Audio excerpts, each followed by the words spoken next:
Hello everyone, the History of Pi channel is with you. Today, I will tell you about the most mysterious monuments of St. Petersburg. Everyone goes to St. Petersburg to walk around the Hermitage or visit the Peter and Paul Fortress. Of course, these are very interesting places, but I came to St. Petersburg for another purpose. Most of all, I wanted to look at the unique facades of houses. Few people pay attention, but it seems to me that St. Petersburg is the only city in the world where truly unique frescoes and sculptures have been preserved. And all of this is not in museums. These unique artifacts adorn the walls and roofs of ordinary houses. Well, as usual, these are all buildings of the 18th-19th century. You won't find this in any other city in the world. What is so interesting about the loot of St. Petersburg facades? It seems like ordinary statues and vases, some monograms, but these are not just decorative elements. These are real monuments of the past of civilization. Not some mythical civilization of the Anunnaki, but quite real, which still existed at the beginning of the 19th century. This is a civilization about our ancestors, and there are no contradictions here. People have always lived on the territory of modern Russia. We have an official history, according to which Slavic tribes mastered these territories more than 1,000 years ago. The Eastern Slavs came to the Russian plain in the 6th century AD. Historians have even divided the entire history of Russia into 7 periods. The oldest until the end of the 9th century AD. Then Kievan Rus was formed, and it lasted until the middle of the 12th century.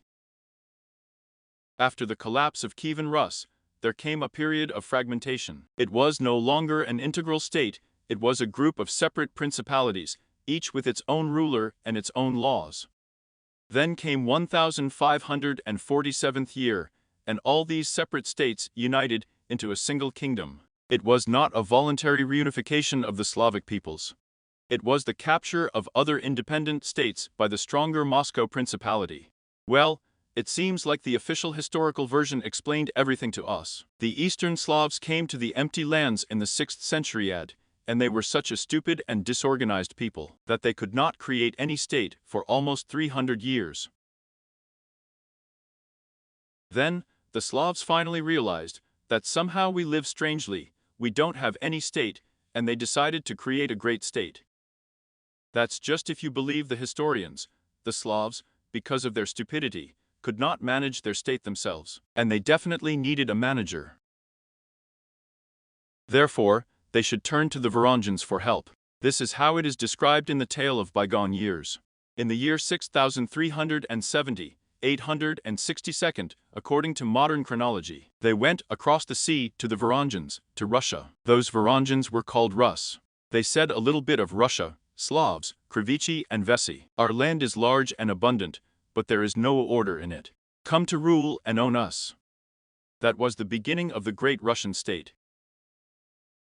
It's kind of sad to read such things. The people could not govern themselves. This was the official version, based on the documents of the 12th century, the tale of bygone years. Our history is constantly being rewritten from year to year. A new leadership is coming to power, old history textbooks are being withdrawn from libraries, and new ones are being written. I decided to find out for myself how historians of the early 20th century treated the manuscripts of the 12th century. To do this, I went to a second-hand bookstore in order to find a history textbook of the early 20th century.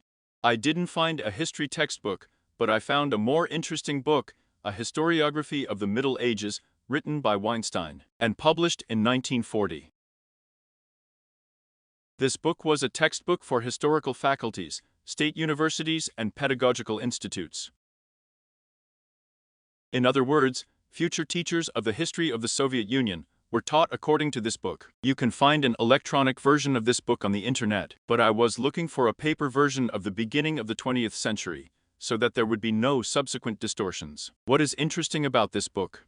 The author's view of the historians of the 12th century is interesting. This is exactly the period when the tale of bygone years was written. And this story, we can say the main document, on the basis of which the history of Russia was created.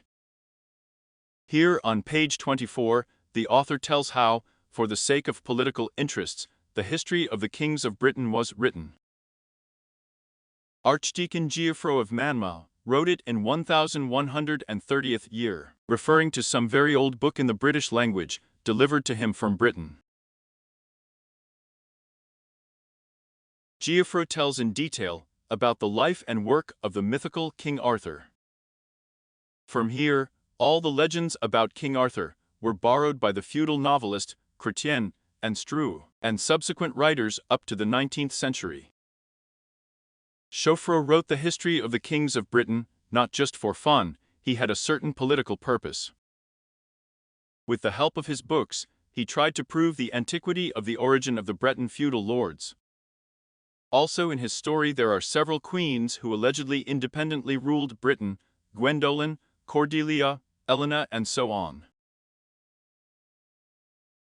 Well, you probably think, why am I telling you the opinion of a Soviet historian about the work of Geoffroy Manmoutsky?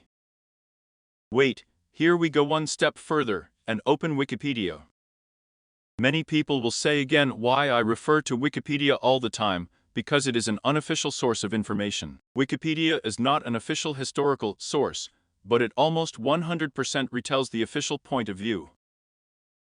Therefore, we open Wikipedia and see that in the history of Britain, there is Queen Gwendolen, the third legendary queen of Britain.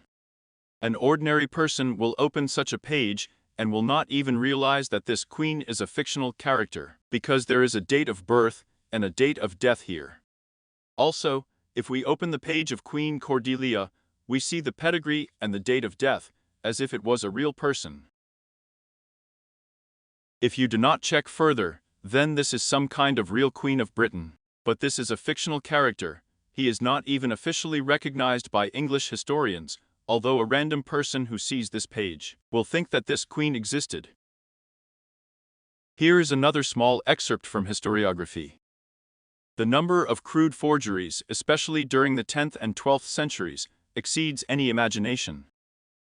It is known that monasteries played a leading role in all kinds of falsifications. This is the opinion of a Russian scientist, printed in a textbook for the training of future history teachers. Simply and frankly, most of the documents of the 10th-12th centuries are fake. The history of Russia is also written on the basis of a document of the 12th century, and many scientists doubt its authenticity. In fact, there are no reliable documents confirming the official history of Russia. Here you begin to study any historical fact, and the whole story collapses before your eyes. A very revealing story of the frontal place, the link in the description. The official story is unreliable. And how can we find out the truth? We can learn the truth by studying the preserved monuments. Here are the conclusions that can be drawn by studying the city of Smolensk. According to official history, the population of Smolensk during its heyday in the 12th century was 40,000 people. Then came 1230th year. There was a powerful earthquake and a 2-year pestilence, from which 32,000 people died. Then came 1387th year. The Black Death claimed the lives of almost all the inhabitants of the city. 5 people remained alive, who left the city, having closed the city gates behind them. For some time, Smolensk remained deserted. So, the city, which in the best of times had 40,000 inhabitants, somehow in 1602, was able to build a huge fortress star and build a 6-kilometer brick wall on top of this star. The amount of excavation work is simply impressive, and the brick wall itself is just a cyclopean structure. I learned about the star fortress from old engravings. I went to Smolensk. Indeed, the remains of the giant fortress of the star have been preserved. In my video, I showed one of the preserved rays of this star. Let's return to the conclusion. According to official history, more than 40,000 people have never lived in this territory, but such a number of people would not be able to build such a gigantic structure. I think that they hide from us not only who actually owned these lands, but also deliberately underestimate the population living in this territory. To carry out such huge earthworks, either modern technology is needed, or, more likely, the number of people was 10 times more. If we assume that the population of these lands was about 500,000 people, then by the forces of these people, it is possible to build a huge star fortress and build a 6-kilometer brick wall on it. And we don't need any alien technology. we just need a huge number of workers. I think that the real number of people who lived in these territories in the 16th century was hidden from us. They also hid from us where millions of people disappeared in the 16th century. And again I got distracted. I promised to tell about the monuments of St. Petersburg, telling the history of Russia. But the monuments of St. Petersburg tell us the real story of the second or third settlement of these territories.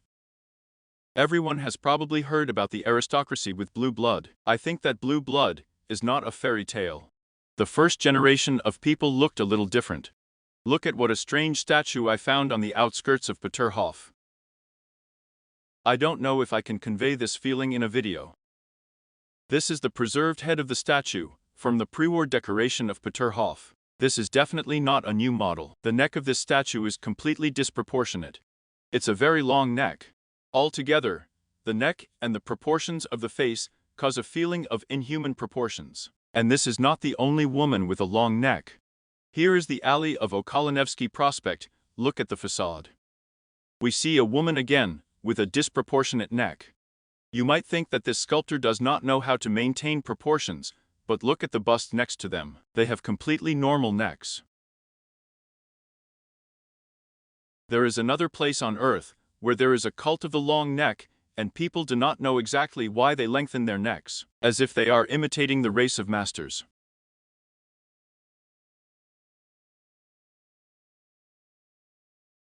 Now let's move on to a very famous building, the House of the Singer Company. It seems that this building can't interest us.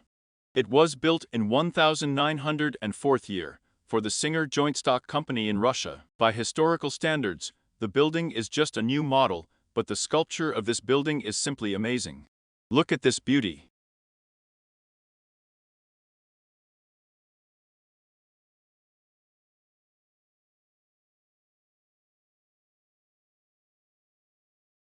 There don't seem to be any secrets here. It's known when the building was built, for whom.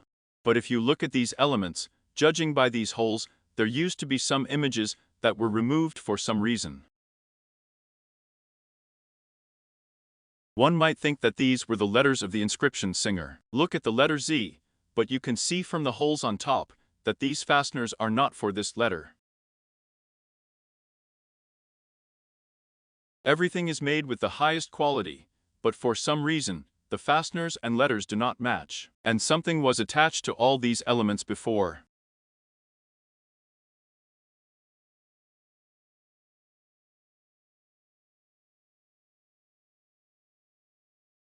And it seems to me that this is not a Singer inscription, but something else, but I may be wrong. The residents of St. Petersburg may know exactly what was here before. There is another interesting building that I didn't know about before. The building looks like the construction of some fantastic movie. This building has a very strange spire. Look at these two snakes. Although this building has nothing to do with medicine. This department store building near the Red Bridge was built in 1907 year. It seems to be a completely modern building, but the impression is like something alien. Now let's move on to the most interesting photo of an ordinary balcony. But if the photo is placed in this position, the situation changes.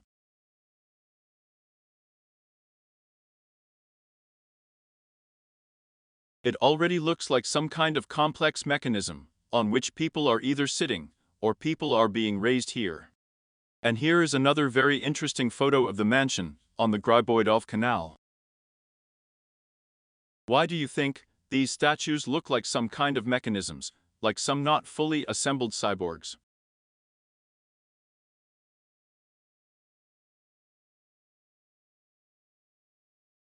If you look from this side, it's like there's a gear in this place. These are very strange statues.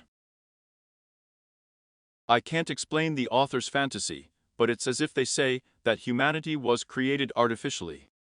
Now, we leave St. Petersburg and look at the house on the Arbat in Moscow. We again see an incomprehensible creature, and it is not alone here.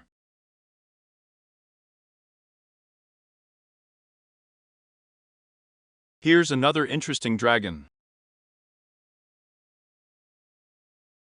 And this is also Arbat, scary faces and mechanisms. This is also Moscow, and these figures intersect with St. Petersburg women.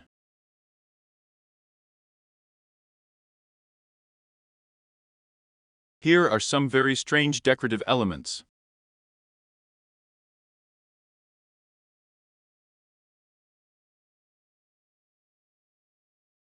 Here's another woman in a strange mechanism.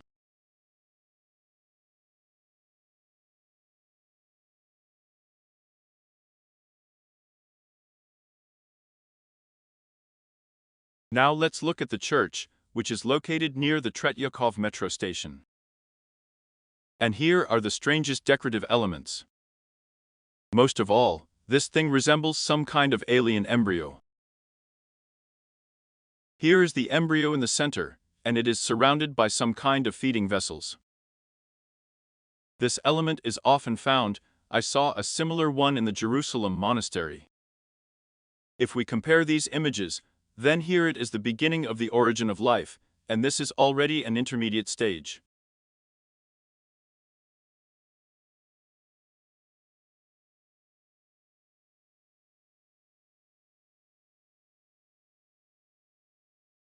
Then there are strange women with long necks. All this speaks about the artificial origin of mankind. And all these wall monuments are not very old, they are all from the 19th century. They can't be older, because most of them are stucco. In our climate, these images could hardly have existed for more than 200 years. It turns out that, in the 19th century, someone tried to preserve information about the artificial origin of mankind. I think there have been several important periods in our history. In the beginning, there was a civilization of white stone. All buildings in this period were made with the use of white blocks. The second period is the deposition of a huge amount of clay on the surface, where a lot of people lived on Earth during this period, much more than historians tell us. During these years, hundreds of thousands of red brick buildings were built all over the world. The buildings are similar to each other, as if it was a single civilization. It is possible to note the high quality of finishing of buildings. I think this is due to the fact that there was an excess of people, and a huge number of people worked on each building. Then came the third period of our civilization. The earth was empty. There were empty cities built of red brick. The civilization of the 19th century began. Cities were repopulated. Brick buildings were decorated with stucco and statues telling about our origin. We don't have real cemeteries and monuments until the 18th century. Most likely, the history of the last settlement is very short, no more than 200 years. That's why they don't tell it to us. Who will be pleased to know that your story lasted no more than 2 centuries. That's it. Watch my channel.